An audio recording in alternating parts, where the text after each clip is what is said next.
کہتے ہیں ایک بدھو کسی شہری بابو کا مہمان ہوا۔ میزبان نے ایک مرغی ذبح کی۔ جب دسترخوان بچھ گیا تو سب موجود تھے اور میزبان کے گھر میں کل 6 افراد موجود تھے، 2 میاں بیوی، 2 ان کے بیٹے اور 2 بیٹیاں۔ میزبان نے بدھو کا مذاق اڑانے کا فیصلہ کر لیا۔ میزبان نے کہا، آپ ہمارے مہمان ہیں، کھانا آپ تقسیم کریں۔ بدھو نے کہا، مجھے اس کا کوئی تجربہ نہیں ہے، لیکن اگر آپ اصرار کر رہے ہیں تو کوئی بات نہیں، لائیں میں ہی تقسیم کر دیتا ہوں۔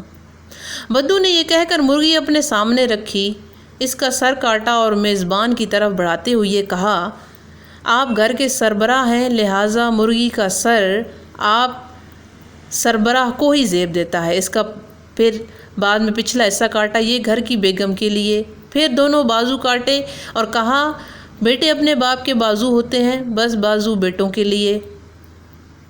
بدھو نے بیٹیوں کی طرف دیکھا اور کہا، بیٹیاں کسی بھی خاندان اور ان کے وقار کی بنیاد ہوتی ہیں اور سارا خاندان کی عزت ان کے وقار پر کھڑی ہوتی ہے۔ یہ کہہ کر مرغی کے دونوں پاؤں کاٹے اور میزبان نے بیٹیوں کو دے دیے۔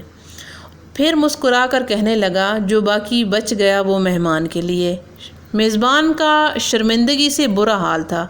اگلے دن اس نے اپنی بیوی کو کہا کہ آج 5 مرغیاں ذبح کرنی ہیں۔ میزبان سے کہا گیا کہ ان مرغیوں کو سب افراد میں برابر تقسیم کرو۔ بدھو نے پوچھا، جفت تقسیم کرنی ہے یا طاق؟ میزبان نے کہا، طاق تقسیم کرنی ہے صاحب جی۔ بدھو نے میزبان کی بات سنی، سر ہلایا، تھال سے ایک مرغی اٹھائی، میاں بیوی کے سامنے رکھی اور بولا، آپ اور آپ کی بیوی 2 اور کل ملا کے ہو گئے 3۔ پھر ایک مرغی اٹھائی اور دونوں بیٹوں کی طرف کر دی، ایک مرغی اور کل 2 بیٹے، تو کل ملا کے ہو گئے 3۔ اس کے بعد تیسری مرغی اٹھائی اور کہا، آپ کی 2 بیٹیاں اور ایک مرغی، کل ملا کے ہو گئے 3۔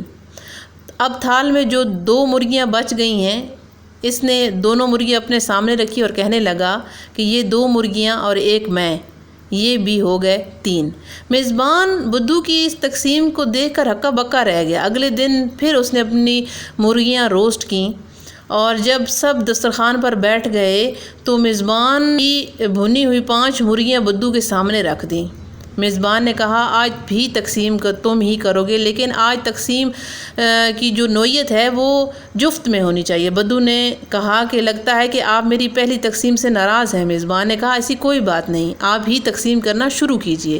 بدھو نے مرغیاں تشتری اپنے سامنے رکھی اور اس میں سے ایک مرغی اٹھائی، ماں اور دونوں بیٹیوں اور ایک مرغی، یہ ہو گئے کل ملا کے 4۔ پھر کہنے لگا کہ دوسری مرغی اٹھائی اور دوسری مرغی اٹھائی اور میزبان نے کہ آپ اور آپ کے 2 بیٹے اور ایک مرغی، یہ بھی کل ملا کے ہو گئے 4۔ پھر تھال میں موجود 3 مرغیاں اپنی طرف کھسکاتے ہوئے بولا کہ میں اور یہ 3 مرغیاں، یہ بھی کل ملا کے ہو گئے 4۔ اس کے بعد وہ مسکرایا۔ بے بسی کی تصویر بنے میزبان اپنا شرم سے سر جھکا لیا اور بدھو نے اوپر دیکھا اور کہا کہ یا اللہ، تیری تقسیم پہ بہت شکریہ جو تو نے مجھے یہ عنایت کی کہ میں نے اس کو تقسیم کیا اور تو نے مجھے صلاحیت عطا کی۔